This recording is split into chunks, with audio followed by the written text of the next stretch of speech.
Tumempokea Yesu Kristo, tumeokoka kwa bahati ambayo wengine hawana hii bahati, hawajaijua hii bahati.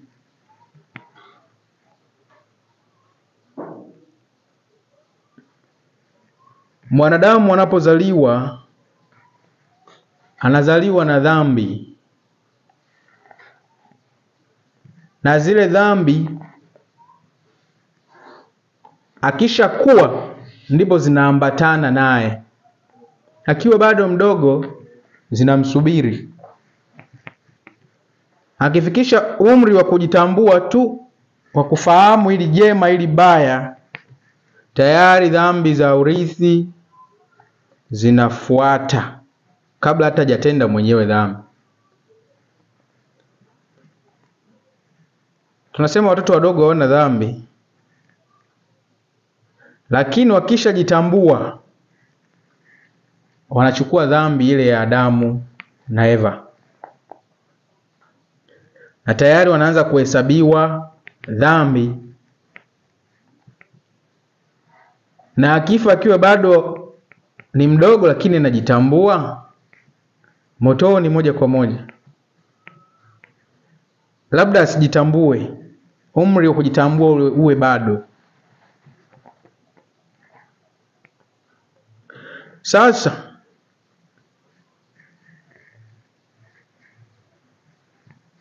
tunayarithi mengi kutoka kwa wazazi, tunayarithi mengi kutoka kwa ndugu. Binadamu unapozaliwa unayarithi mengi: magonjwa, tabia, imani. Tunayarithi haya yote.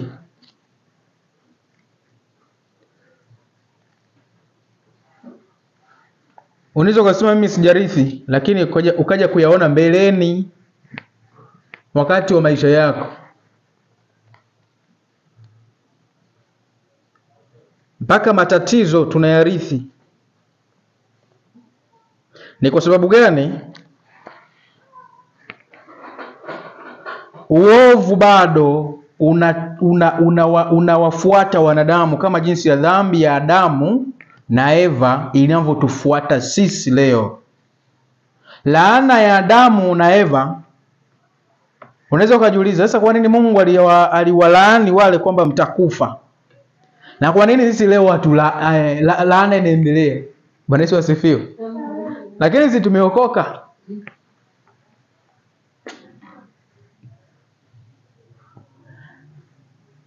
Laana ambayo inapitia maagano ina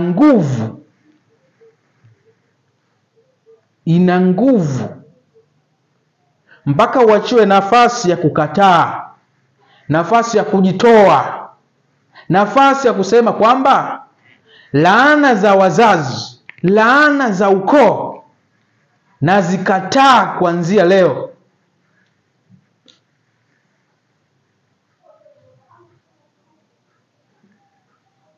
Upofu wa watu wa Mungu leo ni kwamba baada ya kuokoka maisha ni mazuri. Baada ya kumpokea Yesu yanafuata maisha mazuri tu, na haturithi dhambi, haturithi laana za wazazi. Sasa kama hujazikataa, kwa nini usirithi? Kama laana ya Adamu na Eva bado inatutafuna mpaka leo na tumeokoka, kwa nini laana ya wazazi nayo isiendelee kukutafuna? Laana ambayo wamepata wazazi kwa sababu ya uovu wao wa maagano yao, kwa nini isiendelee kukutafuna? Kama ingekuwa maagano yanavunjika pasipo kukataa, pasipo kujua dhambi ya Adamu na Eva, ilibidi watafune wenyewe na sisi tuthirithi. Watumishi wa Mungu wengi leo wamekuwa wakiteseka kwa sababu hawajatambua haki yao, kwa sababu hawajatambua namna ya kujichomoa kwenye shida hizo. baba alikuwa mganga wa kienyeji, lakini leo usipotoka huko ukakataa, na wewe roho ya uganga itakufuata, itakutesa. Laana ambazo alizipokea kwa sababu ya uovu alioufanya baba unapita kwa watoto. Magonjwa ambayo ameyasababisha baba kwa sababu ya uovu wake, kwa sababu alihusisha familia yake, aliwataja watoto wake wakati anafanya vitu vyake, na shetani lazima akuruhusu iko kipande cha kutaja familia. Utaje ndugu zako, watoto wako wangapi. Baba mama alikutaja kama alikuwa anafanya kazi ya giza. Bwana Yesu asifiwe. Sasa ule uovu, majini yanafuata mkondo. Umeokoka. Sasa wakati umeokoka, lazima utambue kwamba laana haiondoki kirahisi mpaka ujue namna ya kujitoa kwenye hiyo laana. Laana ambayo Yesu Kristo amekuja kuitoa kwetu ni ya msamaha wa dhambi tu.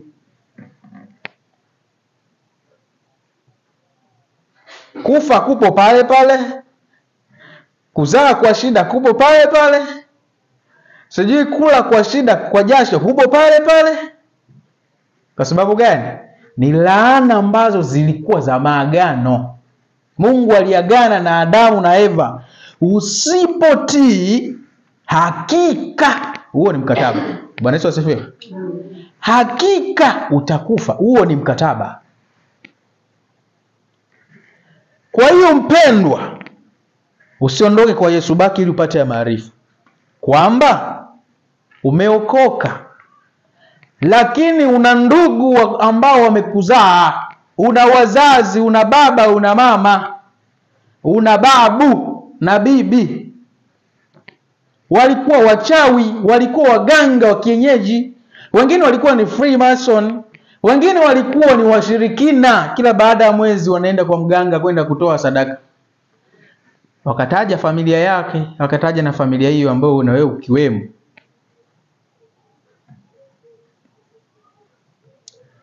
Biblia inatueleza hapo. Sijajua kwa nini kipande hiki ambacho nilikuwa nafundisha seminar kuledi, leo Mungu ameniruhusu tena kukigusia hapa. Kwa somo inalifundisha kwenye seminar. Ukisoma katika Maombolezo sura ya 5 mstari wa 7. Maombolezo sura ya 5 mstari wa 7. Aliyeona hapo nataka nisomee kama kuna mwenye Biblia, na kama hakuna basi tuarake. Maombolezo, nitasoma. Amen. Baba zetu walitenda dhambi hata hawako. Baba zetu walitenda dhambi hata hawako. Na sisi tumeyachukua maovu yao. Na sisi tumeyachukua maovu yao. Hao ni wana wa Israeli wanalia. Shida zinawaandama. Mbona tunaye Mungu? Matatizo haya yanatoka wapi? Magonjwa yanatoka wapi haya? Ndipo neema ya Mungu ikawajulisha. Baba zetu, jiulize kwa nini ya kusema mama. Baba ndio kichwa cha familia, ndio anayebeba uovu mwingi sana. Baba zetu walitenda dhambi, hata leo hawapo, lakini bado tumeyachukua maovu yao.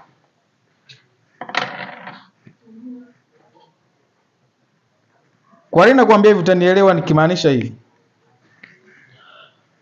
Kama una ndugu mganga wa kienyeji au mchawi au ni Freemason au ni mshirikina, mara nyingi sana anatoa kafara. sadaka ya damu kwa kuchinja kuku, wanyama na binadamu. Sasa hizi kafara, hizi sadaka zina maagano ndani yake, na hayo maagano wanasema hivi: mimi familia yangu ni fulani, mwanangu wa pili fulani, watatu ni fulani, wanne fulani, na kuomba Mungu wa mganga fulani nilindie familia yangu isiteswe. Unaona uovu wa wazazi huo? Bwana Yesu asifiwe.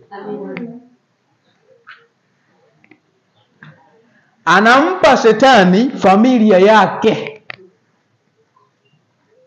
pasipo kufahamu kwamba shetani halindi, yeye anatesa. Kama utaki kuamini, mama akiwa na mashetani, mtoto atakuwa na mashetani. Mama akiwa mganga wa kienyeji, mtoto atakuwa na yeye mganga, na kama hataki atateseka. Kwa nini? Kwenye kazi zao lazima kipengele hiki kiwepo cha kutaja familia, ili shetani amiliki chote, amiliki yeye na amiliki ukoo wote na familia yote. Kama mama alikuwa ni mganga wa kienyeji, mtoto atakuwa mganga wa kienyeji.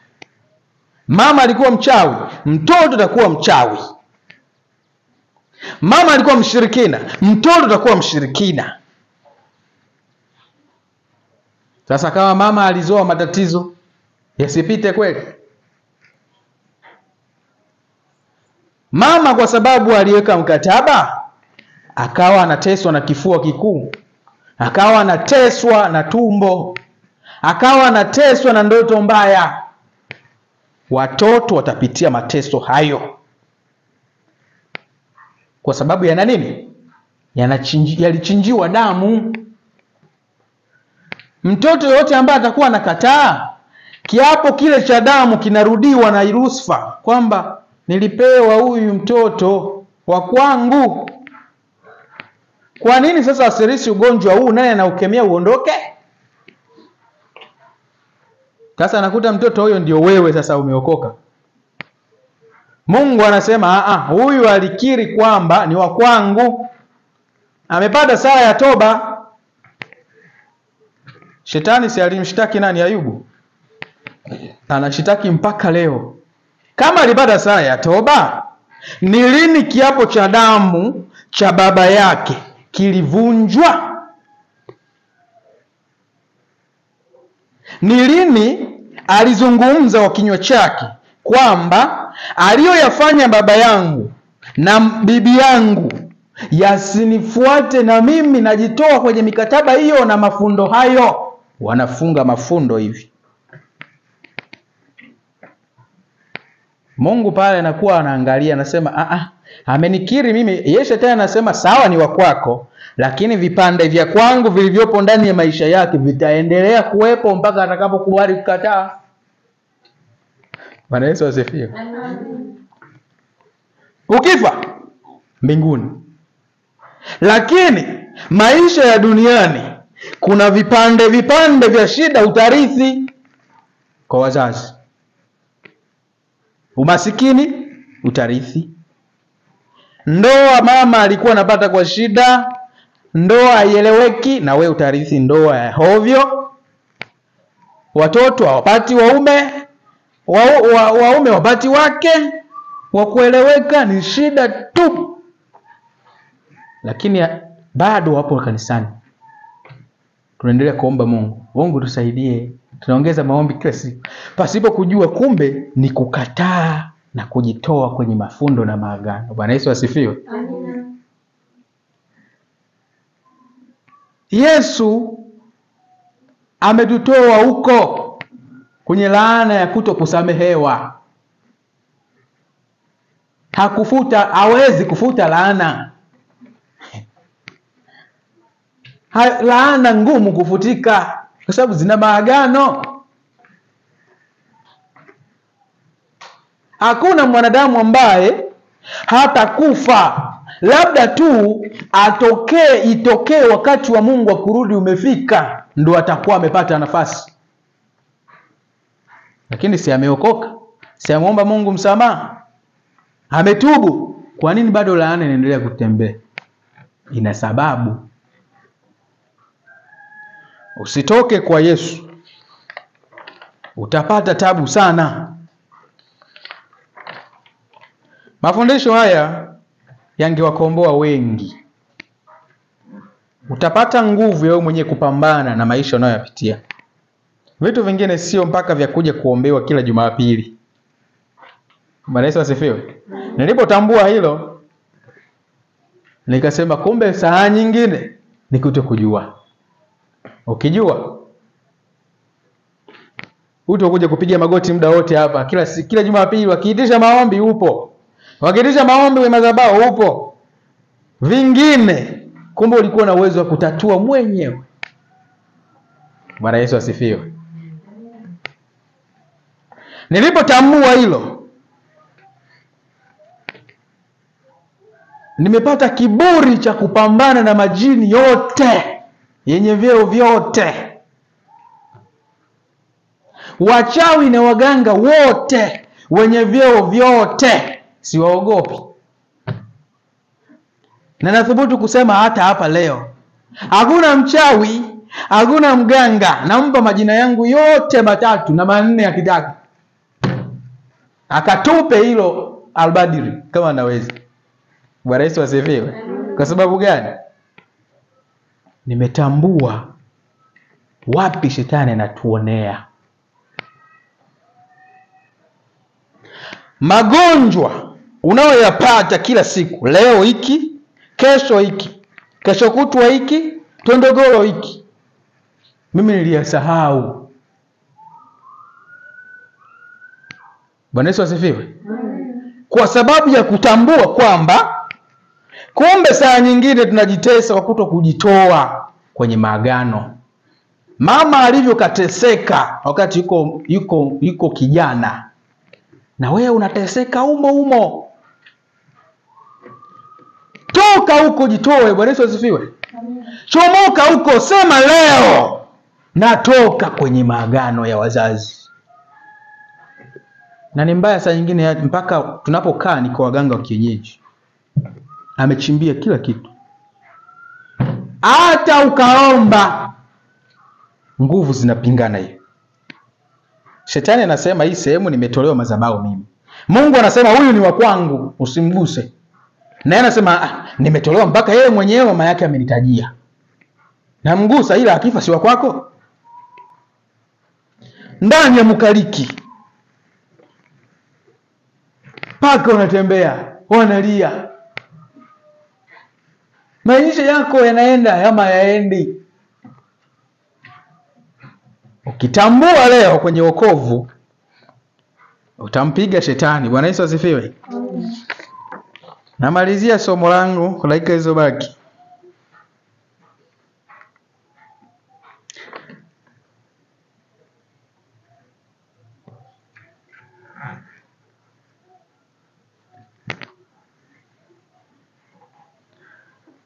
Hapa nitanukuu kidogo kwa yale ambayo niliandika. Maana nimeongea sana. Nakupa siri namna ya kumtwanga shetani na waganga wa kienyeji.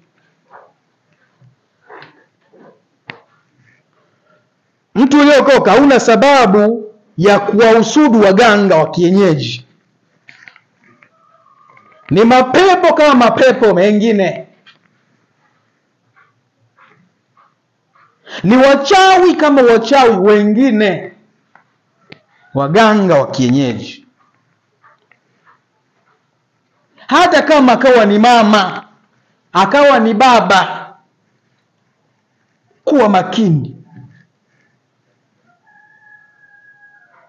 Mateso yetu mengi yanatokea kwao. Nakupa siri, wanachanja chale hapa kwenye paji la uso. inaitwa chale mulange hapa. Sijui mwapo ambao amechanja chale hapa paji la uso. Kama umechanja nyosha mkono kidogo. Chale hapa ya uso. Sasa usiogope. Kama tulipita huko. Chale mulange au chale mwenge. Hii chale, waganga wanajifanya wanazuia ndoto mbaya. Wanaokwenda kwa mganga, mimi naota ndoto mbaya, nisaidie, wanachanja hii chale mwenge. Sasa ubaya wa chale hii ndio pale tunaposema kwamba mganga hatibu ila anakubadilishia tatizo.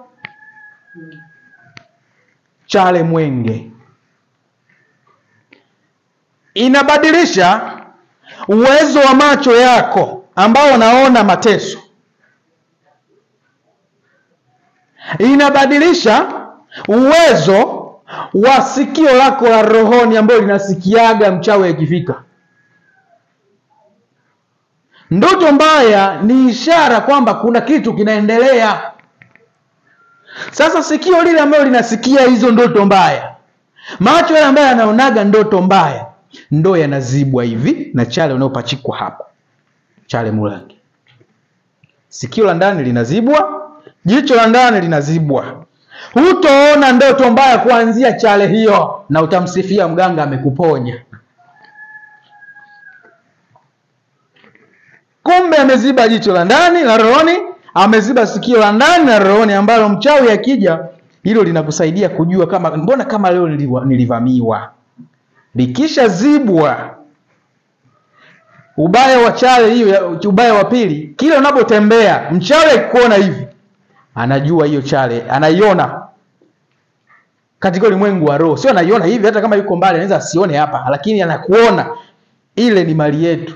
Muda wote unapotembea, mtu akikuona yule, kuna alama inakuwepo. Yule ni mali yetu, muda wote ni mali yetu. Kwa hiyo uende kijiji gani utafute maisha, umeshinda kupata mume maili 6, umeshinda kupata mafanikio ya biashara yako maili 6, unahama unaenda Masasi, unahama unaenda Dar, unahama unaenda Arusha, utakuwa kuzunguka tu kila unakokwenda. Chale na waonesha huyu wa kwetu, huyu wa kwetu, huyu wa kwetu. Kwa hiyo wanaiba vile kila kitu ambacho unacho. Ndio maana utashangaa na kwambia nimehama Masasi, nimehama sijui Mbeya, nimehama wapi natafuta maisha. Kule uchawi mwingi nimehama, nimeenda hapa wapi, lakini maisha yake yako vile vile magumu.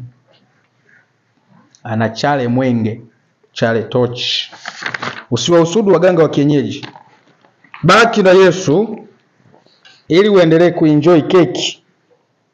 Kumbuka, ndoto mbaya ni maelezo au taarifa.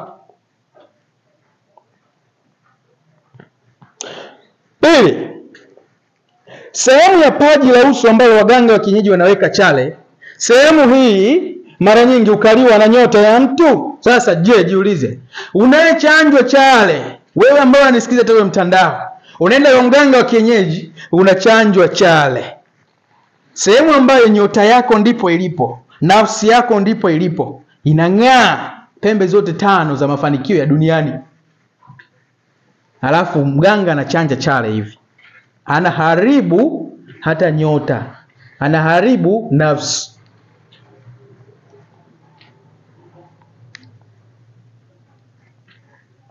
Mganga haponyi, ila anabadilisha tatizo kwa kuondoa jini ambalo linakutesa na kuleta jini jipya ambalo litakusaidia kwa muda huo, kumtoa huyo jini wa kwanza. Akishamtoa jini wa kwanza, na ndio maana utasikia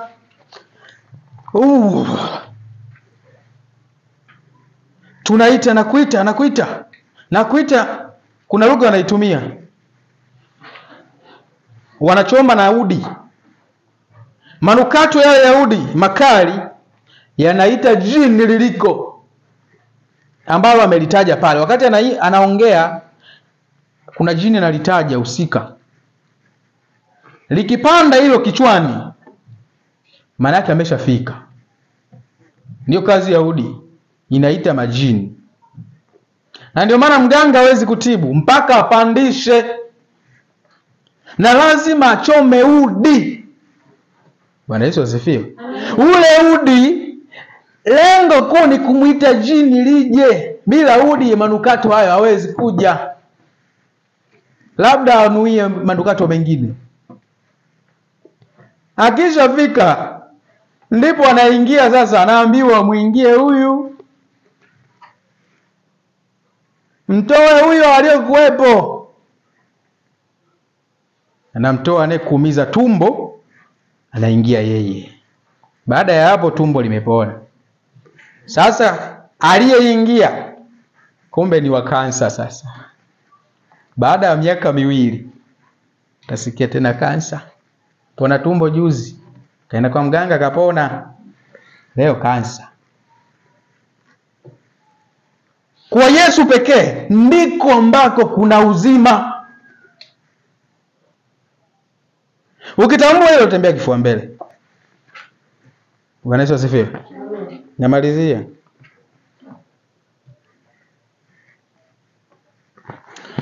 Kuna siri ya magonjwa ya tumbo kwa wamama. Hii nilikuwa nataka kuizungumzia. Ni kwamba hii hali ya kuumwa kwa tumbo kwa wamama na kwa wababa. Kwa wababa kuna jini ambayo linaitwa jini subisubi na Shams.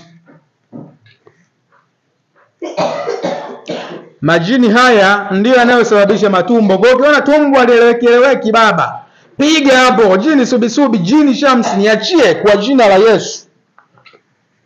Utasikia una minyoo, ukipima mama utasikia UTI, mkojo mchafu, wewe tu. Bwana Yesu asifiwe. Piga. Unajua tunachukulia vitu vya kawaida tu, maana itakuwa tu ni hali ya kawaida. Hapana. Jitoe kwanza kwenye maagano, kataa magonjwa haya, majini ya subisubi na subiani, majini yanayofuatilia ya ukoo, na yapiga asinifuatilie tena. Bwana Yesu asifiwe.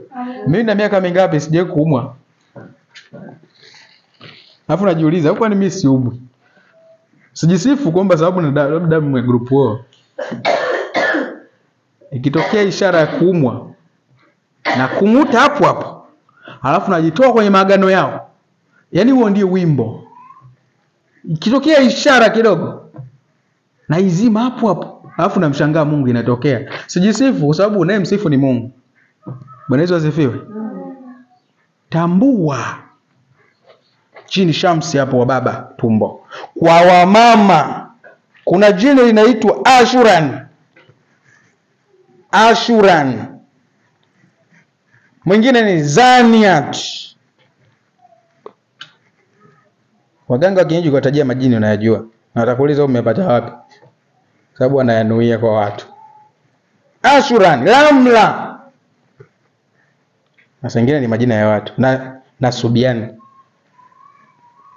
Na saa nyingine hata Sharifu. Sasa kwa wamama,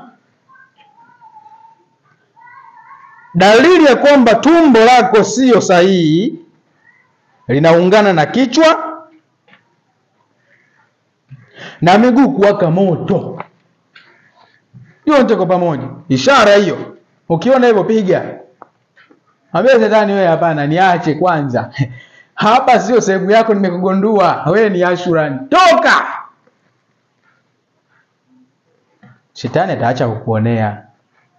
Kwa sababu Shetani, yale majini ni roho. Yanasikia na yana kodi yake, Satani kikodi. Piga, sema nafuta kodi za kichawi, kodi za majini yote ambaye yanasumbua hapa.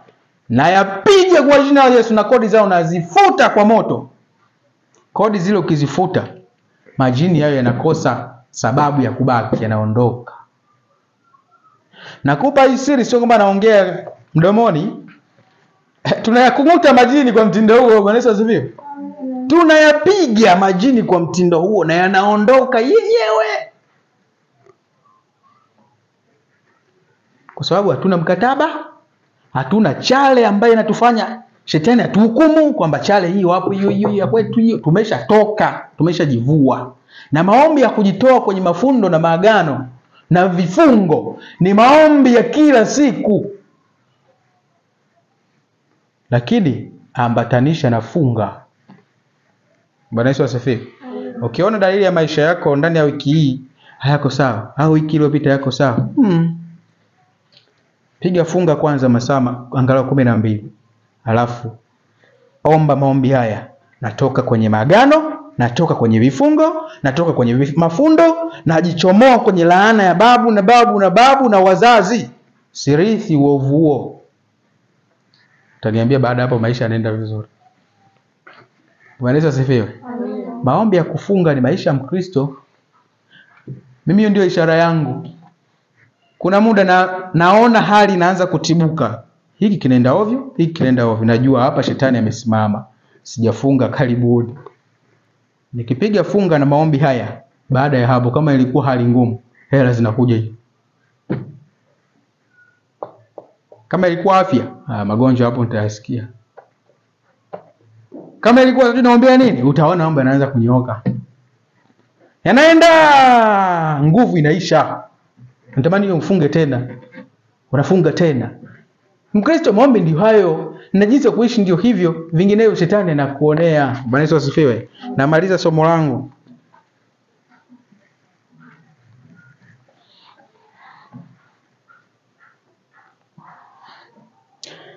Mara pengi majini yanaitwa, aliendi kwa mtu pasipo kuitwa, au mtu ukunuia lije. Na yakija yanapima ECD yako, yani nguvu za Mungu ulizo nazo. Yakiona nguvu zako ni chache, yanakupiga kabisa. Na hapo hatua hiyo, mtu huyu akienda kwa mganga wa kienyeji, watu waliohusika kurusha majini hayo yanapima nguvu ya mganga wa kienyeji ambaye anakwenda hata kabla hajaenda, na baadaye anamuuliza, una nguvu ya kupambana na sisi?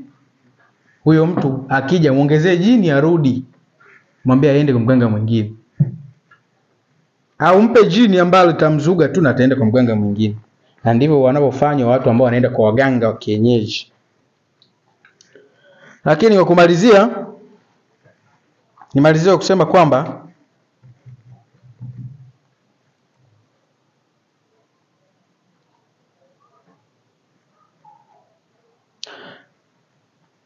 hizi roho zinaporushwa zinasomewa sura maalum. Kuna sura inaitwa Surat al-Badri. Jini hili lirushwa lije kutesa mtu wa Mungu. Kuna surati ya 90 inaitwa Surat al-Badri. Sura hii wachawi na waganga wanaorusha mateso kwa watu, na saa nyingine hata kwa watu wa Mungu ambao bado wana nguvu sana, bado hawajajitoa kwenye maagano, wanatumia hii sura na wanapiga watu kwa kwanza kuyasemelea maneno ambayo wanayataka wao. Wakisha pima nguvu, wakiona nguvu wanayemtumia ni chache, wanarusha jini, na baadaye ndani ya dakika kadhaa jini hilo, kwa sababu linapewa damu, linakwenda linaua au linakwenda linazuru sawa sawa na lilivyotumwa.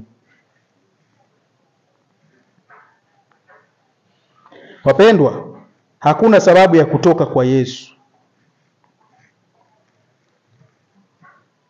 Hakuna sababu ya kutoka kwa Yesu. Hakuna sababu ya kuishi maisha ya unyonge. Hakuna sababu. Mtu ukiokoka, wewe sio mnyonge. Shetani hawezi kukuonea. Lakini kwa sababu gani? Utakuwa kipaumbele kufuata mambo ya Mungu. Kama ufuati mambo ya Mungu, hata kumwambia mganga wewe ni sawa sawa na wadudu tu ambaye muda wote nakusaga hivi kwa jina la Yesu, utashindwa. Makanisa hata ibada ziendi saizi, watu wako busy wanatafuta pesa. Kumbe hawajui pesa ziko kwa Yesu hapa. Ukitoka hapa utaona mambo yanaanza kwenda vizuri. Naitwa njoo pesa njoo. Lakini watu wameng'ang'ania kazi mpaka siku ya ibada. Ana ujasiri wa kusema mganga ni sawa na mdudu, au kungute baadaye usiku. Nguvu za Mungu unachota hapa, ACD unachota hapa. Ukitoka hapa umeongeza ACD. Ibada inaongeza ACD, nguvu ya Mungu. Lakini wapendwa, Kufunga. Mimi naongea hivi, nimegundua siri kubwa. Na kama utakuwa unifuatilia kwenye mafundisho yangu, utaimarika sana. Kwa mtandao wa YouTube nafundisha hivi. Lakini pia hata hapa nafundisha kila baada ya juma, kila baada ya siku kadhaa napata nafasi ya kufundisha. So kila kitu utakupa mchungaji, vingine utakupa wengine. Na itakusaidia. Bwana Yesu asifiwe. Tunaotafuta pesa. Ibada ndio iwe namba 1. Inarudia tena. Tunaotafuta pesa na maisha. Ibada ndio iwe namba 1. Shida yako hiyo. Kwanza ibada kama hivi. Kitoka hapo wewe ni mtu mwingine. Maisha nafunguka hivi. Mimi natoa huu shuhuda. Nayashuhudia matendo makuu ya Mungu. Mimi nilikuwa sio mtu wa kukamata hata milioni 1. Milioni hii naisikia kwa watu. Lakini leo hii nina uwezo kukamata ndani ya wiki 2 milioni 1 na ikamata. Lakini ukiangalia nikagundua liko sababu gani? Nimegundua siri. Baraka zinabubujika hivi kwa sababu ya kumtumikia Mungu. Kwa nini na wewe usimtumikie Mungu kwa uchungu? Kwa nini ibada tuwe watu 4? Kwa nini tuwe muda wote tunauangalia muda kutafuta maisha yetu? Nafsi zetu zinaenda wapi? Tunakufa. Huu mwili unakufa, utaenda utachoka, utakufa tu. Unauhangaikia, utakufa tu kwa namna yoyote. Watu wanajipenda sana. Kwenye ibada wapo, utasikia naandaa mboga ya usiku. Wapo majumbani ukienda, wapo wanaandaa mboga ya usiku, wali. Na mwingine hajui atakula nini, kwa amekata tamaa. Yupo nyumbani. Wapendwa, hii siri ukigundua, utakuwa kama kichaa kanisani. Hutoacha hata point ya kumtumikia Mungu. Naongea kwa uchungu kwa sababu gani? Watu bado hawajajua siri. Wangejua hii siri, ungemtumikia Mungu kwa uchungu sana. Na najaribu kutoa hivi lini wengine ambao wanathubutu hata kwenda kwa waganga wa kienyeji wajifunze, kwa sababu tunao mpaka makanisani wanaenda kwa waganga wa kienyeji, waijue hiyo. Japokuwa tukifundisha saa nyingine unaweza kuwakosa. Bwana Yesu asifiwe. Wewe uliyepata neema hii, usilegee kwa Yesu. Hata shetani atese vipi, njoo ibadani, tumikie Mungu.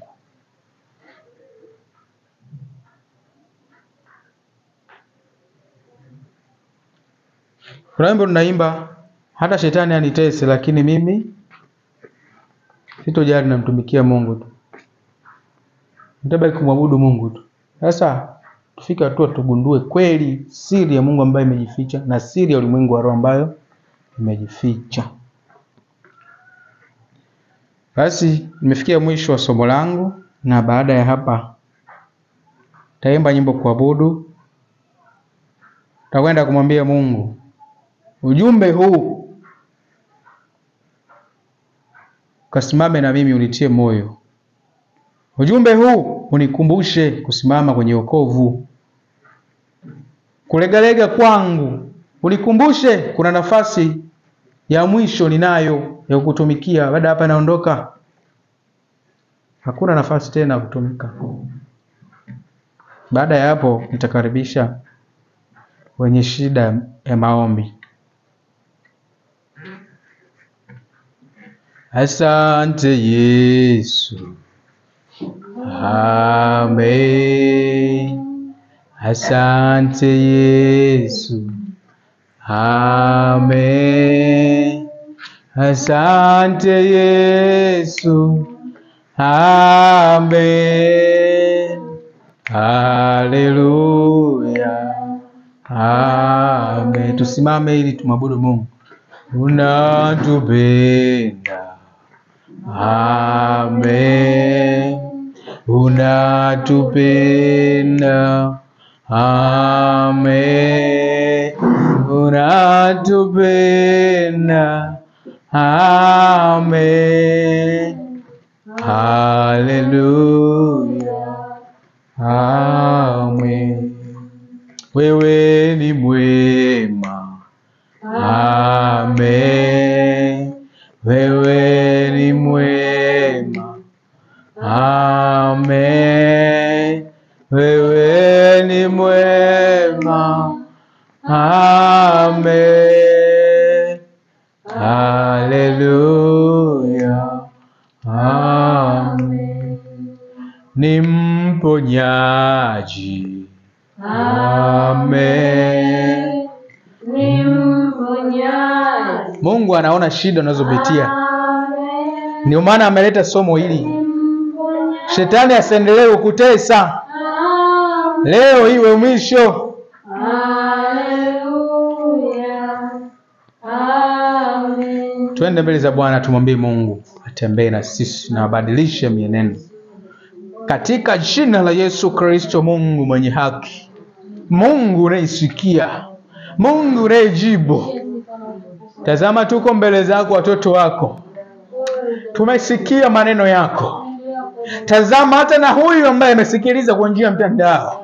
Na yeye amesikia shetani anafanya kazi ya kutumia waganga wa kienyeji. Shetani anafanya kazi ya kutumia wachawi. Shetani anafanya kazi ya kutumia washirikina. Na saa nyingine kwa sababu ya maagano ambayo hatujajitoa, shetani amepata nafasi ya kutushitaki. Kwa hayo Bwana tutoe kwenye maagano ya kichawi ambayo yalifanyika na mababu zetu. Bwana tuondoe kwenye maagano ya mateso, maagano ambayo ni ya magonjwa, maagano ambayo yamezua laana ya matatizo katika maisha yetu. Na udhaifu kutumika kumemfanya mama huyu, kumemfanya baba huyu, kumemfanya kijana huyu aliyesikiliza hapa aendelee kuteseka, kuishi kwenye maisha ya umasikini, kuishi kwenye maisha ya shida, kuishi kwenye maisha ya matatizo, kuishi kwenye maisha ya kila namna ya hofu, mateso ya ndoto mbaya, mateso ya kila namna, mateso ya hofu, mateso ya magonjwa. Amesumbuka sana, wamesumbuka sana, tumesumbuka sana. Leo tumegundua siri kwamba mafundo ya mababu na mababu, vifungo vya mababu na mababu, vifungo vya waganga wa kienyeji, mafundo ya waganga wa kienyeji wanayoyafunga na kutumia surati ya rubadili, kwa jina la Yesu Kristo leo tunachomoka huko. Wenye udhaifu wa kiimani leo tunachomoka huko, leo tunachomoka huko, kanisa linachomoka huko kwa mamlaka ya jina la Yesu. Upanga wa Bwana na moto wa Bwana ukavunja vifungo na mafundo yote yanayofanya watu wa Mungu waonewe, yanayofanya nafsi zetu zionewe, yanayofanya maisha yetu yaonewe, yanayofanya wokovu wetu uonewe, yanayofanya utajiri wetu uonewe, katika jina la Yesu Kristo ali hai. Mungu wa mbinguni nalibariki kanisa lako hili. Nenda ukalitie nguvu. Na mbariki yote yule ambaye amesikiliza. Nenda ukamtie nguvu akasimame na wokovu. Na yule ambaye Bwana hajaokoka, neema yako iambatane pamoja naye. Imtoe kwenye shida hizo za uovu. Imtoe kwenye dhambi ambazo anazitumikia, ili aje kwenye ulinzi sahihi wa Yesu. Ili aje kwenye uponyaji sahihi wa Yesu. Na sio kutegemea tena waganga wa kienyeji, na sio kutegemea tena majini, na sio kutegemea tena chale, katika jina la Yesu Kristo ali hai. Ninakutukuza Mungu wa mbinguni kwa sababu hayupo Mungu mwingine ila wewe, Mungu wa Isaka na Yakobo, katika jina la Yesu Kristo. Asante. Asante kwa Isaka. Asante katika jina la Yesu. Amen.